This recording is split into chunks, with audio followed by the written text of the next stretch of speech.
എൻ്റെ വിശ്വാസം. ആണ്. അല്ല, ഇതിനിപ്പോൾ ഈ ഒരു പാട്ട് പാടിയ സ്ഥിതിക്ക് ഒരു തമാശയും കൂടെ പറയണം നിങ്ങളുടെ അടുത്ത്. എൻ്റെ അടുത്ത് ഒരു തരത്തിലുള്ള തമാശയും പറയരുത് എന്ന് പറഞ്ഞിട്ടാണ് എൻ്റെ വൈഫും മകളും ഇങ്ങോട്ട് തള്ളി വിട്ടേക്കുന്നത്.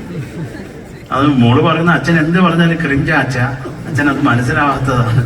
ഞാനും കുഴപ്പമില്ല, ഇത് ഞാൻ പറയും. ഇത് എൻ്റെ കൊല്ലത്ത് പ്രോഗ്രാം നീ ഉണ്ടായിരുന്നു. ഒന്നും ഓർമ്മയില്ല പോട്ടെ. പിന്നെ എൻ്റെ കൂടെ വന്നതൊന്നും ഓർമ്മയില്ല കേട്ടോ, ചിലതൊക്കെ ഓർമ്മയുണ്ട്.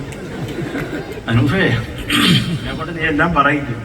അപ്പോ ഈ പാട്ടാണ് ഇപ്പൊ എനിക്ക് വന്ന് ഇവൻ തന്നെ പറഞ്ഞത്, ഈ പാട്ട് ശരത്തേട്ട ഇതൊരു ഓപ്പണിംഗ് എന്ന് പറഞ്ഞിട്ട് എന്ന് പറയുമ്പോൾ ആളുകൾ ഞെട്ടിക്കോളും, അതിലൊക്കെ ഇടപാട് തീരും, പാടിക്കാന്ന് പറഞ്ഞു. ശരി എന്ന് പറഞ്ഞു. ഇതെല്ലാം കൂടെ ജഗ്ജകളെ തെക്കരുത്. ഞാൻ അങ്ങനെ ആയിപ്പോയി.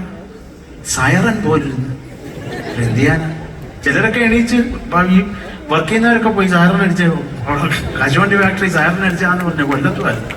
അപ്പൊ അത് പറ്റിപ്പോയി, അതിലൊന്നും കാര്യമില്ല കേട്ടോ.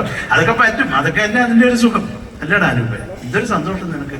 അപ്പൊ ഞാൻ അടുത്ത പാട്ട്, കാരണം എനിക്ക് ഇത് എൻ്റെ നെഞ്ചിനോട് അടുത്ത് നിൽക്കുന്ന ഒരു പാട്ടാണ്. പ്രത്യേകിച്ച് എനിക്ക് ഒരു സംഗീത സംവിധായകൻ എന്ന സ്റ്റേറ്റ് അവാർഡ് നേടിത്തന്ന ഒരു പാട്ടാണ്. അത് ഈ ഒരു സമയത്ത് ഇതിൻ്റെ ഡയറക്ടർ പി ബാലേട്ടനെ ഞാൻ ഓർക്കുന്നു. ഒരു അസാധ്യ മനുഷ്യൻ പറയാനില്ല.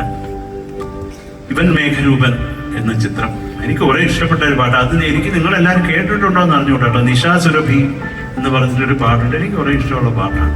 നിങ്ങൾ ഇഷ്ടപ്പെടണം കേട്ടോ, ഇല്ലെങ്കിൽ ഞാൻ പെടും. അപ്പൊ നിങ്ങൾക്ക് വേണ്ടി ആ ഒരു പാട്ട് പാടാൻ എനിക്ക് കുറെ ഇഷ്ടമുള്ള ഒരു ചക്കര പാട്ടുകാരി, വേറെ ആരുമല്ല, ഞാൻ സ്നേഹത്തോടെ അനോമിക എന്ന് വിളിക്കുന്ന അനാമിക. വരൂ അനാമിക.